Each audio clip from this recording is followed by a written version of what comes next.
Amazing. Well, hello everyone. Welcome back. I hope you all had an amazing weekend celebrating Juneteenth and Father's Day. So we're ready to start off the week strong. So with us today, we have Grant Flannery here, an award-winning strategist. They're the group strategy director at McGarry Bowen. Everyone give it up for Grant. Thank you, The Matt. crowd goes wild. It's Appreciate so nice that. having you here. So thank you so much for taking the time to go and connect with all of these Growth Initiative fellows. Just to give you an update on where they're at. So last week, we really deep dive into strategy here. So strategy is fresh in their mind. All of the Growth Initiative fellows are on a team where they're paired with a nonprofit, so a real client, to be doing work for throughout the summer. So your advice, your expertise, it is well timed, and I know they're going to get a lot out of it. So starting right off, can you tell us a little bit about yourself? Yeah, sure. First of all, thank you to Kenny and obviously yourself, Anthony, for inviting me along. But as you can probably tell, I'm Australian. So if there's any words that you don't understand or any part of what I'm saying that you don't understand, please feel free to shout out. We do have a funny accent and we do say words differently. But as far as me, I've been in advertising for around about 15 years. Started in Australia, obviously, and I've been in New York City for the last 4 years and split those 2 years. The last two have been with McGarry, and the two before that were with G.R.O.W.T.H. So I've been lucky enough to work at a couple of great agencies and do some fairly decent work over the last couple of years. Oh, I love that. So how did you get started in strategy? I actually started in strategy in my final year of university, and I worked for a client which is called Telstra in Australia, but it's the equivalent of Verizon. So I grew up in the telco marketing world, which was very, very interesting, but looking at product strategy and how to launch different mobile phones into the marketplace. So that was kind of where I started on the client side for about 5 years. And then I switched over to being an account person before I was in strategy in the ad lands. So I only did an account person for about 6 months, so I couldn't do it. But I know that there's many people that love being account people, and I love majority of them. So, but it is a good way to get your foot in the door, especially if you do want to switch over to strategy at a later point, because you do touch everything. So it's a good advantage. Oh, perfect. Like I feel like it gives you a well-rounded perspective. Like you can see a little bit of everything within accounts. Yeah, But definitely. specifically for strategy, what are your favorite and least favorite aspects of being a strategist? Oh, tough questions. First off, I think my favorite part of being a strategist is always easy to start with the better part, but I think it's being able to solve complex problems in a simplistic way.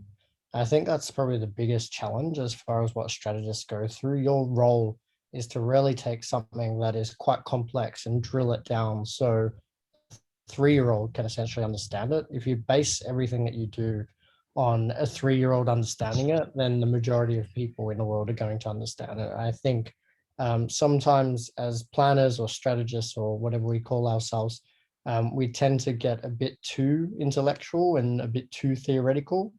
And some of us, not myself included, but some are very, very smart and sometimes too smart. But I think the way that you can use those practical skills in taking what you're learning from the theory and applying it to how things can actually operate in the world. I think that's kind of the most exciting things. Being able to break something down and put it back together and make it work is something that you're kind of not able to do every day. So that's probably the best part. The part I don't like the most is probably not being a creative. And that's really just because the creatives always get the bloody spotlight. So, every meeting you go into and you're like preparing these slides and you're, really thinking through how you're going to present. And then the client's like, yeah, just get to the creative. But, it's your task to take the client along on the journey. So, it being a negative and also a positive as far as it being a challenge, I think you need to prove your worth as a strategist. And I think in these times, now more than ever, it's very much strategy. People are looking for ways to come back from COVID, ways to change how people interact, and ways to be creative again. I think it's going to be an interesting kind of next kind of phase of what creativity means in the world. Yeah, I completely love that. I feel like we need to keep our pulse on the world and what's happening in it. And also, I share the sentiment with not being a creative. I feel like they always get the spotlight. So, what would you say is the most challenging part of being a strategist and the client relations that come with it? Yeah, I mean, I think I've been lucky and unlucky in different client relationships. I think the biggest challenge that you will always face is trust over anything else. And when you've got implicit trust with a client, it is much easier, obviously, but that doesn't come straight away. You very much have to work with the client, understand their problem, what keeps them up at night, what their role in the world is, not only in their company, but a kind of a larger cultural context. And I think one of the things that planners can do really well and learn from probably more the British style planners than anything else is being a pseudo account person and also a planner at the same time. And essentially you operate in between those two zones. So the first call that your client will make when they have a problem is to the planner as opposed to the account person, because you can add that value. You can take a problem, you can break it down. But I think if you don't build that trust in the fact that you can help your client get out of those problems and make their lives easier, then that's going to be kind of one of your biggest obstacles. I think trust is first and foremost the biggest thing that you can build. Yeah. So on that note, I know especially with building trust and especially the role of a strategist, you have to collaborate with a lot of different team members. So how does brand strategy collaborate with others on a team in terms Yeah, of so relationship and creatives? yeah, Just I give mean, an I overview. think as a planner, you're kind of the in between. So you need to have great relationships with the accounts team because that's where essentially you're going to get your information. They can be on your side to help you sell through a strategy to a client. And then your creative partner is the most important thing to you. So how do you create trust in that relationship? How do you create empathy?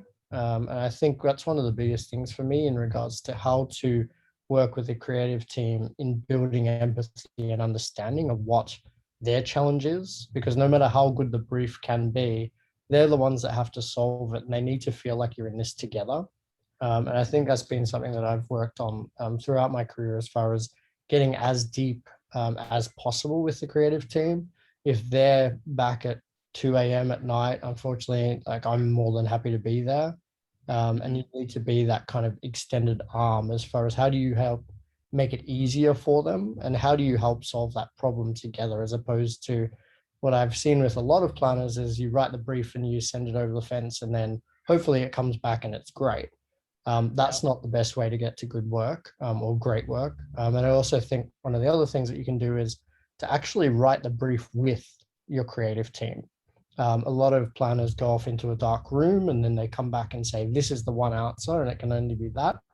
And that's just not true. The best way to work with a creative team is to bring them 4 or 5 different maybe theses or thoughts that you've kind of been ruminating on, and then really get what they're thinking as well. And you get the buy-in early. And then what's going to happen is number one, the creative brief is better, but then the creative throughout the journey is going to be better. And also the sale back into the client is going to be better. So I think empathy and understanding, but also building a relationship often and early is a really key one for creative development. Oh, yes. I completely agree with that. I know, especially when you're talking about trust, like getting the creatives in really early really goes and shows that trust as well. Like you're Yeah. ready to have them involved in the process. I know, especially as a strategist, there are times in which a client can come forward with their own thinking. How do you deal with navigating client insights that may differ from your own? Yeah, so I think as a planner, you need to be open to everything. And if you are shut off, then you're going to have many, many challenges. And I think that's not only with what the client brings, and the clients add a different type of value. They understand the product more than you're ever going to. No matter how much research you do, they're the subject matter expert on that. So I think it's using what the client gives you and turning that into powerful insights and powerful strategy. And I think, you're never going to get anywhere if you're dismissive of a client's input. It is valuable whether at the time you think it is or not. But I think it's about listening to it and taking the right parts out of it and formulating something back to the client, Mhm. so that you can both move forward together. Because there's no point just going back and forth or arguing over a point. You're just never going to get anywhere. So I think, taking their information, playing it back to them, and agreeing before you move forward is a really important part. But a lot of them are very smart people, so working together is obviously going to be beneficial for you. Yeah, 100%. And when working with creatives, I know for a strategist, creatives want to make the most exciting thing possible, but there are problems that need to be addressed, or things that you're overcoming. So how do you keep your team on track to really make quality advertising rather than PR heavy stunts alone? Yeah, I mean, look, I think there's a few different ways that you can kind of approach it. I think the challenge is that there is a lot of work in the industry that is kind of PR headline grabbing, and that's okay. There's some really great work that goes out there, but I think as a planner, you should be always focused on what the business objectives are. And I think if you've cleared those up front with the creative brief and the creative team, and they're clear on those, then it's a much easier journey moving forward. And if you have a great brief, then you use that as the crux of what you come back to and how you guide and shape the work. But it comes back to that trust as well. The creatives aren't probably going to take your input as easily if you don't have that trust. Yeah, So I think, the challenge is really around, well, how do you build something together and feel like you're in it together? Because if one of you fails, both of you fail ultimately. So you need to be kind of in the trenches together, as far as bringing that to life. yeah, 100%. We're in it together. Um, in terms of strategists, I have this question because I've had the growth initiative participants who are listening in today. I've had those that are within PR, so they're right now in the process of strategy and in that development phase. Um, how can PR complement advertising and vice versa from your perspective as a strategist? Yeah, so I think what we've tried to do with a lot of our clients is like an integrated agency process. And therefore, we brief the PR team at the same time the creative teams get briefed. I Mhm. think what you need to understand is the role that PR plays within the campaign. And I think it's always good as a team to just agree upon what roles everybody will play. And I think PR does a fantastic job at amplifying an idea, but they also do a fantastic job at coming up with different ideas. So I think the best way that we've found results is to have a creative idea with a solid creative strategy that they've been brought along the journey for. And then what you do is you work out how that team can amplify it, either with a new spin on the idea or a different way to bring the idea to life. So it doesn't feel like it's disparate or that they're coming up with ideas and you're coming up with ideas and the client has to choose between the two of you. The best work feels integrated at the kind of core of it. So when you're presenting back, it's like, here's the big idea, here's how it comes to life in all the different channels. And the PR team is the one that presents their parts as well. So it's really about getting them involved as early as possible, and not Mhm. feeling like they're just going to go and get you some press articles in Ad Age and Creativity and a few other things potentially. And I think that's where it comes unstuck. Yep, 100%. I know a few people may be wondering because it could be their first time being exposed to a group strategy director. Can you go a little bit into detail in terms of what your career trajectory is currently as a strategist? Just kind of giving some context into the roles that you were prior to where you're headed. Yeah. So agency wise, I started out as an account director because I had a fairly extensive history in kind of marketing. And then I switched to, I actually went down a level. So I actually started back as a strategist because I wanted to get in strategy. And I Mhm. think, that's probably the best way that I could have done it. I didn't really care about titles. I think titles are lovely as far as hierarchy and pay and those types of things, but in the scheme of it, it's not that important to me personally.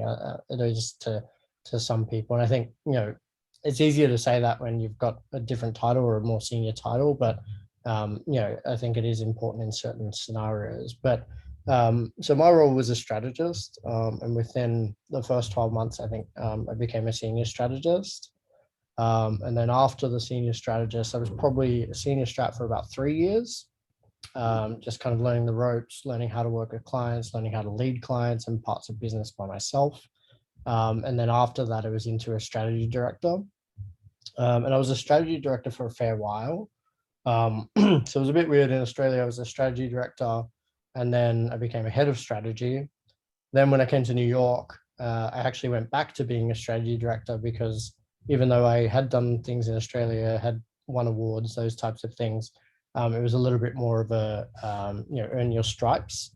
And for me, that was fine. Again, it was just a title. It was the opportunity to work at G.R.O.W.T.H. It was the opportunity to work on great clients and test myself in a new market. So it didn't really matter as much. And then I was a strategy director again for 2 years, and then I've been a group strategy director for 2 years now as well. And the next role would be either, depending on where you work, it could be an executive planning director or it could be a head of strategy. But I think the major differences are leading parts of business versus working in a team, versus a group strategy director works across multiple accounts and works in multiple teams and probably doesn't do as much of the day-to-day grunt work, but you're looking more at the brands holistically and what they need to achieve as far as a business. And then you're working with your team in order to kind of guide and shape how that comes to life as far as strategically and creatively. So I suppose now it's a bit more of a mental role, but still getting my hands dirty as often as possible as they'll let me. Yeah. So making it really tangible for the Growth Initiative Fellows here. Currently, when we started this call, I was giving you some context that they are writing briefs now for the client that they are working on. So what key things do you keep in mind when you're preparing a brief? Yeah, I mean, I think the way that I approach a brief is I read the client brief as many times as possible, write notes, circle things, do all that type of jazz. I think as a planner, your best friend is probably post-it notes. And what I would do is actually not even worry about a brief template when you're first starting.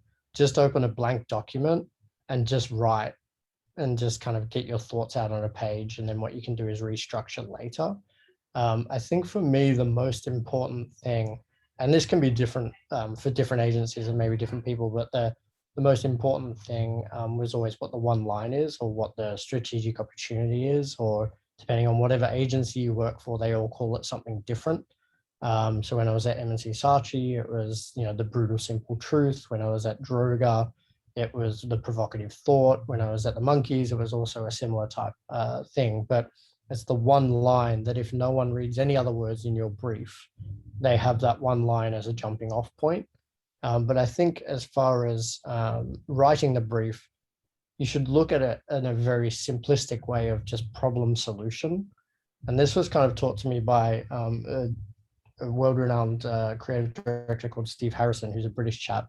But he would always break it down to what's the problem and what's the solution, and how do we use our product to solve what that problem is. So you understand what's happening in culture. If you can answer those two things, you're probably 90% of the way, because then you know what you need to do and what you need to achieve. And I think what happens in a lot of advertising today is that there's not really a problem to solve, or there's not really a solution. So if you Yep. can bring those two things down, it's like, okay, here's the creative, here's the brief from the client. Here's what the problem is. Here's our brand, our product, our whatever X we're selling. Here's the solution. And if you make those two things feel like they live hand in hand, then you can kind of rate the creative brief. What I would tell everybody not to do is sit down with a template and try to fill it out. No great brief, no great strategy has ever been written with a template. So templates are great as far as understanding and having things to work within, but I also encourage people to just throw all the templates out and do whatever works for you. So, some agencies won't let you do that, but if you work with me, then I'll let you do whatever you want. But I think that's probably my biggest thing, and use post-it notes. Never put things into a deck because it feels final. Once you write something and you see it in a brief format, it feels much more final than it actually is. If you're just writing it in a random document with no, perfect kerning and no perfect boxes or anything like that, it feels like you can change it. So I think that's one of the biggest things that I've kind of learned throughout my career is just really starting with a blank slate and getting thoughts down. Yeah, 100%. I like that idea too of don't be confined to this template. It makes it feel final when it's not. This is a Yeah, collaborative document. We're growing, we're making it all work together, and we need to get everyone's voices in it. yeah. Um, I know for strategists, we talk a lot about briefs, like this Mhm. brief, that brief, XYZ brief. Um, as a group strategy director, can you break us down what are some differences that you've encountered doing brand briefs versus campaign briefs? What does this look like? Yeah, I mean, the brand brief and a campaign brief shouldn't be drastically different. I think everything starts from brand, and maybe that's because I'm a brand planner, but I think, some things are just executional and that's okay, but that's more of a kind of comms task and brief and how you bring it to life. Some things are to build the brand. I think one thing to be clear on is yes, you're going to write a lot of briefs in your life. I can't remember how many I've written in the last couple of weeks, but I think the brief is not the end all and be all of what your job is. It's just one part. What your job is to essentially understand what the problem from the client is and how to drive their business forward, and ultimately how to make sales. Your job is to give them a strategy that's going to achieve their goals, and then you'll write briefs in order to execute on what those goals are throughout that journey. I think what happens with planners these days is we focus way too much on a brief, and we think that if we frame a brief and put it on our wall and it wins awards, that we're the best planner in the world, and that's not necessarily true. I know a lot of planners that are great planners that can't write a brief to save their life, but they could make your business 1000% increase as far as sales. So I think, briefs are obviously very key, and it's what drives creative outcomes, but it's just one part of the entire puzzle. So I definitely think about all of the different ways. And if you know more about the client, then your briefs are going to be better inherently. So Yeah. For our growth initiative fellows, they are each working with a nonprofit client. And with that, with nonprofit clients, they're very purpose driven. Mhm. In your opinion, what kind of campaigns work best for these purpose driven brands? I think there's a few different ways to look at it. Purpose driven can be misconstrued, and it is misconstrued a lot. In the way that it's seen is actually there's social purpose, which is what Mhm. your role in the world is and what you want to do to make the world a better place. And then there's purpose driven, which is what your brand needs to do to actually sell shit. So there's a few different ways to look at it. And I think the two need to be separated. I see them often just, well, we're purpose driven, so we're going to give shoes back to people if they buy a pair of shoes. That's not your purpose. That's not the reason that you necessarily exist in the world. Your purpose is to make money. Let's be fair. Even if you're a non-profit, you're still making money. So I think the way that I would look at it is to just really understand what their purpose needs to be, how you can help bring their purpose to life in a really constructive way. Yes, they probably don't have money, but they're also more willing to buy creative ideas. The reason that you see a lot of awards that win for non-profit categories is the clients are more willing to buy ideas because they're not as potentially invested as far as monetarily, and they give the agency a little bit more leeway. But it's also your opportunity to take that purpose and bring it to life in a really interesting way. And I think too often we get stuck on the social part of the purpose and not the purpose itself. So just maybe make a delineation between those two, because there is, what we want to do in the world to be good, and that's our CSR type purpose. And then there's, well, what do we want to do to make sure we're here in 10 years? So I think it's just, pulling those two things apart. And if you can answer the question of how are we going to be here in 10 years, you're going to be more successful than how do we make sure we plant some trees to give back to the community. And that's not having a go at anyone, but that's just what I've seen as far as the way the word purpose has been misused lately as well. Mhm. I love that perspective. So this is my last question. Sure. I'm going to open the floor to the growth initiative fellows so they can ask their own questions Okay, too. great. Um, But knowing what you know now, what advice would you have given your younger self before getting into this field? Um, I think appreciate sleep is the number one thing. Eat, Uh, eat well, exercise, do all the things that you might not get to do when you're in advertising. And then you have a kid and it multiplies. But I think what I would give myself as far as advice is just open your mind, travel, understand cultures, understand different races and ethnicities, just explore as many things as you possibly can, but also get out of this bubble. Advertising is like very much a bubble, and there's brilliant minds in here, and you're going to learn a lot, and it's exciting, and it's creative, and it's like unlike any other industry. But go to museums, go to festivals, go eat dinners, like make sure that you're absorbing as much culture as you possibly can. And the other thing is like travel, whether it's even in the United States or traveling outside of the United States, like just get many different perspectives. And I think mhm, what's helped me a lot is having different perspectives, being not from America.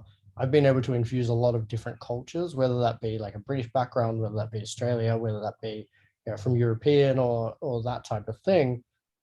Just having different perspectives is really key. So I think yeah, I would travel as much as you can, experience as much culture, and just read. Reading is very, very important as far as not only in our industry, but just yeah, read interesting things as much as you possibly can. Vocabulary as a planner is your biggest weapon. oh, And great planners are great writers. It's as simple as that. So the better you write, the better you focus on your craft of writing, the better everything is going to be, and the easier it will be for you to sell things in. ooh, I love that. I feel like now, like you are the third person that has always recommended read. All need to read. I think we get because we're living life in these screens. I like paper books. I'm old, Mhm. but Oh, um, same. yeah, I just like being able to kind of read and just focus because then you're just within that book as opposed to when I'm reading something online. There's always some other tab that I want to look at or something that I think of, and I'm like, I'll just have a look at that in the moment. So I think yeah, that's a really key one as far as just making sure that you kind of focus and give yourself the time to really read. Oh, yes. So now looking at the clock, it is time for me to open the floor. Um, any growth initiative fellow that would like to ask a question? Honestly, I want y'all to just go off camera and then ask. All right, who has the question? Who wants to go first? I want to go first. Perfect. Go for it.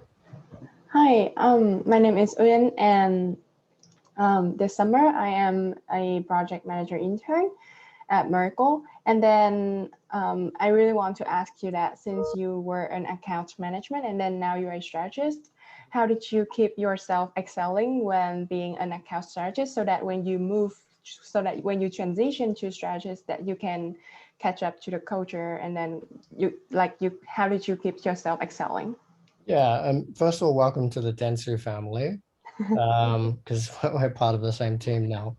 And then secondly, I think as an account planner, I just wanted to be a strategist more than anything else. So what I did was I spent most time with planners and really tried to learn what their craft was and just understand what they were bringing to the table and how I could essentially be an account planner that did strategy and really understood strategy. So I think that was my first focus. I think as you go throughout your career, just focus on what the role that you want is, as opposed to the role that you have. It's like dressing for the job that you want, not the one you have, I think is the saying. But yeah, I think find a planner, find someone that you think you can learn from, and then just soak it up. I think there's a lot of people out there that are always willing to help. So if you can find a planner, definitely do it. I think I'm mentoring someone from Merkle as well. So Thank you. no worries. All right, who's next? It's always the funnest part.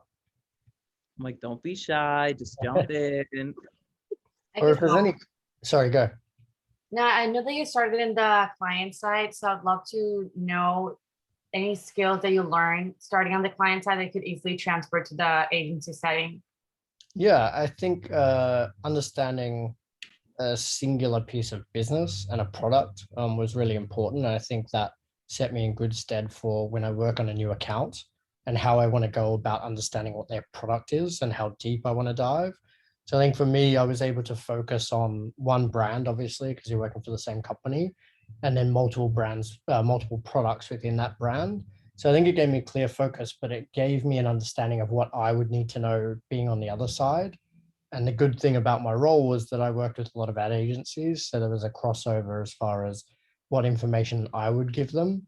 So when I was on the other side, I was able to understand what I would want from the client in order to do a better job. So I think for me, it really gave me a grounding in the type of information that I would need, but it also gave me a respect to understand that they know the product much better than I do. So it's my job to go and try to find out as much as they know. So that's probably the best thing that I learned. Yeah, that makes a lot of sense. I'm sure it's easier when you've been on the other side. Thank you. Yeah, I mean, you can go either way. I think, yeah, I only went client side because I got offered a good paying job. So I was tired of eating baked beans and wanted to eat some real food. So I took that job and then kind of stayed there. And I always knew I would become in ad agencies, but it was a good way to start, I think.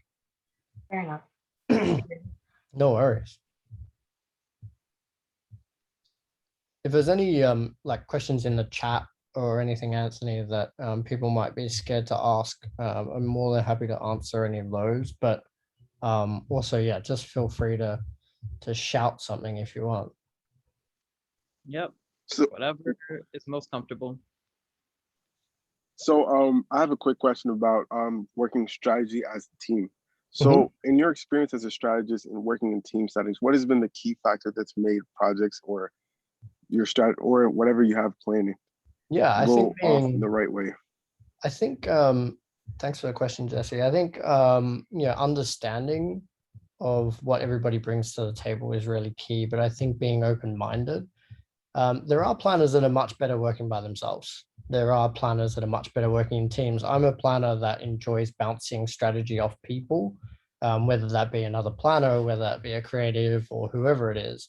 I think the question is understanding, and it goes back to that empathy part of how do people want to work together. And I think if you set that out from the front, as far as when you first have a conversation, then it makes it easier as far as working as a team. I guess it's very similar to what you guys are going through with your projects. Or if I remember back many moons ago when I was in university, it was those kind of group projects. I think the best ones were the ones where you set out kind of core objectives and what people were going to do and an understanding level. But I think, I would encourage any of you to always do strategy with someone else, have a strategic partner that you work with, because, they're always going to have a different perspective, and different perspectives are great. It makes the work better. It makes you better as a planner. And ultimately it kind of leads to better outcomes. So that's the way I'd kind of approach it. Does that answer your question? Yes, thank you so much. No worries, mate. We have a question in the chat. For Sure. account managers, what do you feel is the best way to work with strategists? I mean, I think it's a similar thing. I think understand what they're doing, what their role is. I think make sure that you're giving the correct information. And then also, I think the best account people that I work with have as much investment in the strategy as I do. What is not good, and some account people do this, some don't, but just passing information over the fence and just assuming it'll get done. So do not ever send an email to a planner and just be like, here's the forwarded email from the client. Always read, digest whatever's from the client and reinterpret it for how you think someone's going to receive the information in a better way. So I think the best account people that I've worked with understand how I think and how I need to absorb information, but they also push the client to get the right type of information, and then they give you that brief. I think it's your role as an account person to really distill information on what the client is saying, and then give that to the teams. So I think that's a really big step, and that's what builds that trust again. But I think if you look at, the best teams are usually a tripod of an account person, a strategy person, and a creative person, because they're the ones on the business majority of the time. And then you add production as kind of different parts evolve. But yeah, if you can have a good account person relationship, that's going to take you a long way. Perfect. We have another question in the chat. Do you have any tips for strategy research? Any go-to sources or things not to do? Yeah, I mean, look, there's the standard kind of places at Mintel and all the different research forums, but I think where I've found lately the most interesting stuff has actually been Twitter more than anything else. And I think they've really revamped as far as how people absorb information and share information. And I think, I've been getting deep into the NFT world recently and just kind of understanding how that all works. And, it's a scary, interesting, amazing place. But I think for me, I don't necessarily, like, I look at the data, I look at the research tools, and they're incredibly valuable. We have an amazing data team that we work with, and they do a lot of the job for us, obviously, but it's really about, well, how do you bring that story to life? But also just research outside. Like, it goes back to reading books. It goes back to when you're on the train, instead of having your head in your phone and your headphones on, if you do a train ride and you just look around and you have no headphones in and you just listen, like, the things that you hear, number one, are amazing. And then the things that you learn from how people absorb information, how people go about their days, like, it's just incredibly interesting. I think people watching is really, really fun, not in a weird, creepy way, but like just in an interesting observation of what people do. And sometimes you can have a problem in your head and it's like, oh, well, that person just did something that resolved a problem that I was thinking about. So I think just kind of keep your wits about you. And research can come from anywhere. It doesn't have to be in a database document from a third-party provider called Mintel or one of the other research providers that you go with. So very much kind of open up your world to different sources. Yeah. Well, I got a few questions in the chat. Hold on. When you're stuck on a brief, what has helped you with getting past the mental block? Usually alcohol, but I don't encourage that for everybody. Being Australian, it's usually your go-to. No, but I think whenever I'm stuck, I usually just try to get away from it, throw the brief down, close the laptop, go for a walk, do something different that takes your mind off it and refreshes you. Or I think the other thing is just to talk to people. And this goes back to kind of the team part. If you're having a problem, bounce it off someone. There's usually someone that's either gone through it, number one, has a different perspective that helps you solve it, or you both end up at a wit's end, and that's probably a reason to revisit the brief. So I think use as many people as you possibly can, but also advertising is just a job at the end of the day. It's not your entire life, so make sure that you are taking those breaks and refresh yourself, and that will help you kind of clear your thinking as well. Oh yeah, there's a second part of this question. I feel like I understood it. How has working with the creative team better developed as a strategist? Sorry, go again. I'm a little confused too. Kylie, do you want to jump in? Yeah, I can jump in. I'm sorry. I was Perfect. No you problem. have fat fingers and you're trying to type. It just don't be out. That's But fine. what I was trying to ask was, how has working with the creative team better developed you as a strategist? Yeah, I think it's made my briefs better as far as understanding how they're going to absorb information, and what's going to get them interested and inspired. So I think it's helped me push my thinking a lot further, as far as when I write a bunch of lines, I'll be like, well, none of the creative team's gonna like that. That's not going to get them excited. That's not going to inspire them. It makes me much more critical.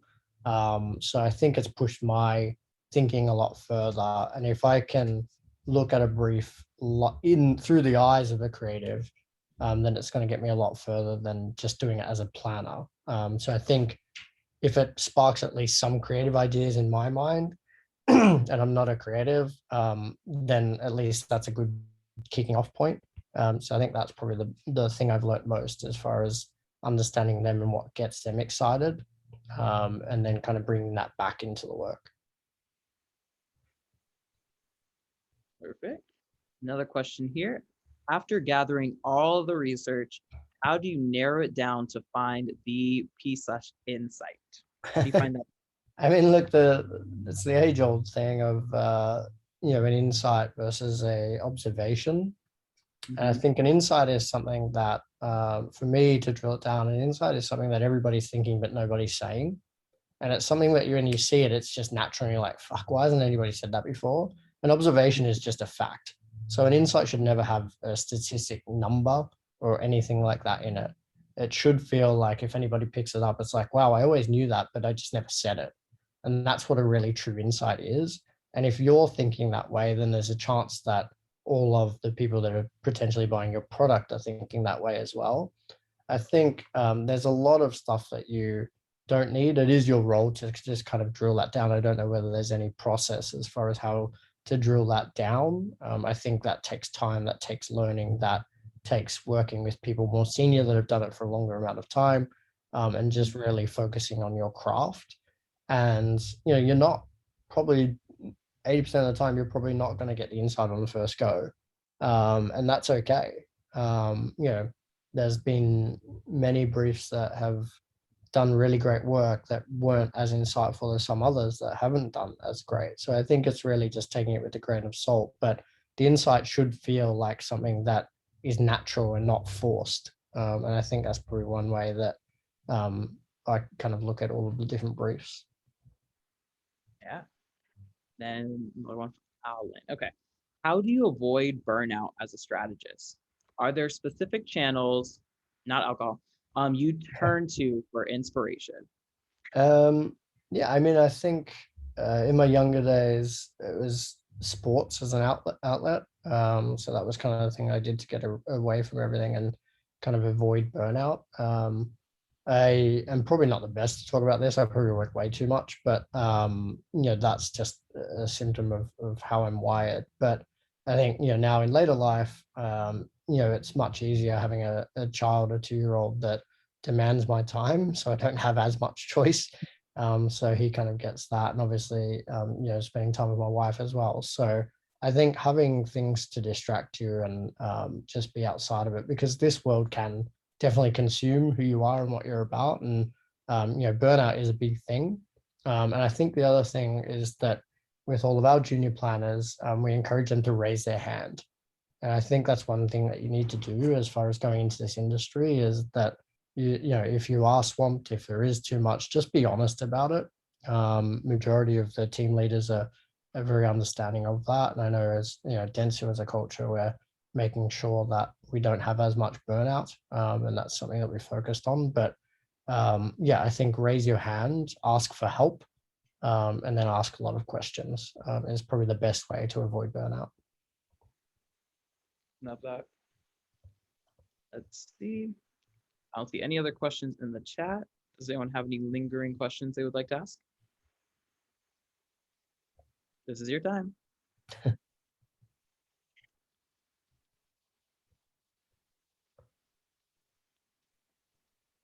I have a question. Mhm. I did. Okay. Yeah. Grant. So earlier you talked about how usually like briefs don't get, I guess, past the very first time.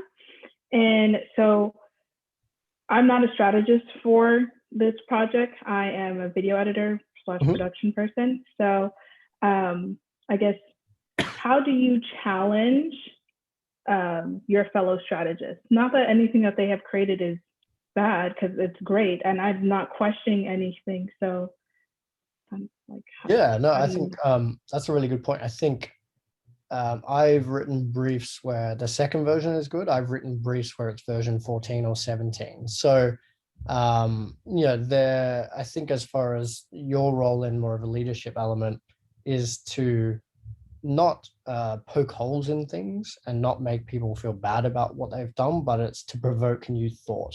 Is there something that's within that brief that can be turned up, amplified, made better? And that's your job to bring that out of people. It's not your job to just tell them what to do, because no one's going to learn that way. No one's going to get better that way. So I think the way that I look at briefs that come across my desk is, well, how can we make this better together? is it perfect? Sometimes it is, and that's wonderful. But how can you actually, turn it up a little bit more? How can you push it? Is it the best it can possibly be? And I think, whenever I speak to my planners, that's probably one of the first questions I ask, like, are you happy with this? Would you be willing to put this in front of the CEO or present it directly to the CCO? And that's when you can kind of get some really good conversation as far as how to push that together. I think, there's different challenges in regards to, different management styles. But for me, it's really about just understanding how to get the best out of people. And, you're not going to get it right the first time. That's just being honest. I definitely don't get it right the first time. I've been doing it for 15 years. So, and that's more than okay. So I think it's just getting better every single time that you do it, and learning along the way.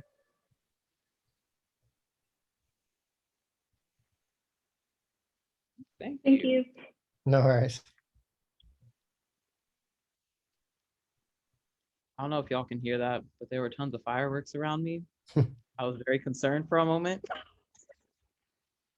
Yes. Anyone else? Other questions? So we can take one or two more.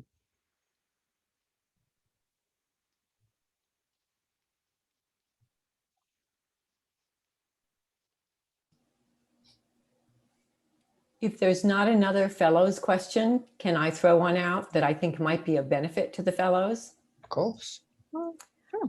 So with nonprofit clients, very often they are not marketers. Mhm. And in fact, some of them may never have done marketing before. Have you dealt with clients who need a lot of education? And if so, how do you approach that? Yeah, I think that's a wonderful question. On two parts, yes, I have worked with Subway. They're not the most strategic client. So I think, there's taking them on the journey as far as helping to educate them, but also at the same time, not making them feel like they don't know something. So there's a little bit of a craft as to how you do that. But I think the one thing that it comes back to is just being human and speaking like a human and not getting caught up in marketing jargon and things that no one in the real world actually says. And I think it goes back to even the brief writing and strategy writing. It's like, explain this to me like I'm a 3-year-old that anybody can understand. And I think that's, something that I've kind of taken, whether it's a client that's really strategic and gets it, whether that's a client who's just starting out in marketing and, kind of finding their feet. How do you talk to them in the same way, whether it's a CEO or, a junior person, but just speaking to them like they're actually human and just speaking to them like you're having a normal conversation. I think Ogilvy said it best when he spoke about how to write, and it's like, write the way that you speak, as opposed to trying to write like somebody else, because that's not you. And I think that's the same thing as far as how I put strategy together. It's I do strategy how I think and how I think it's easy to understand.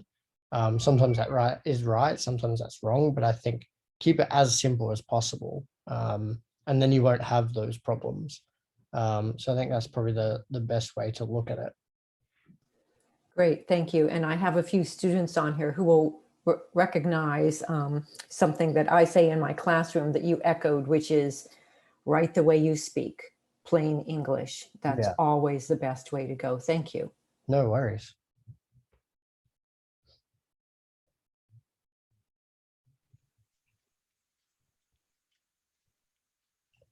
All right. Well, if there are no other questions, I feel like we're good. Yeah, All right. I mean, look, if there is questions, I know what happens is when you're asked to ask questions in an open forum, no one does. If there is, feel free to look me up on LinkedIn. It's just my name, so it's not very complex, but feel free to reach out to me, connect, ask things. I'm always there to kind of help you guys. Or if you want to go via Kenny, if there's something specific, we can always work something out, or a follow-up session. But thanks for, first of all, taking the time to listen to me. And then second of all, I'm really encouraged to see, not only the talent in front of me, but the diversity in front of me, and what Kenny has put together, and Anthony, the way that you've run this, I think is fantastic. So, this gets me excited about the future generation of advertising. I think it's a really interesting place to be. in the world right now. So kudos to you guys, and just make sure that you put everything into it and leave kind of nothing on the table as such. So best of luck, but reach out whatever you need. Thank you so much, Grant. Thank you for taking the time to go and connect with these Growth Initiative Fellows. I know that your LinkedIn is going to be flooded with requests. Not a And thank problem. you. So get ready. No worries. I'll accept every single one. Perfect. All right. Well, on that note, I know we have other things on our agenda for tonight. So Grant, thank you so much. I know I'll be passing it off now to Kenny to go and break you all off into your breakout rooms. But essentially this next hour is dedicated for y'all to talk within your teams, to really go and deep dive from what you've learned with Grant, and through all of the other weeks that you've done in terms of strategy to really refine and polish that brief. So this is your hour, because then our next meeting on Wednesday, that's when you're going to go and present it in front of client. Cool. Best All of right, luck, so I'm gonna- everybody. And yeah, if there's anything you need, just reach out. And thanks, Kenny, for getting me involved.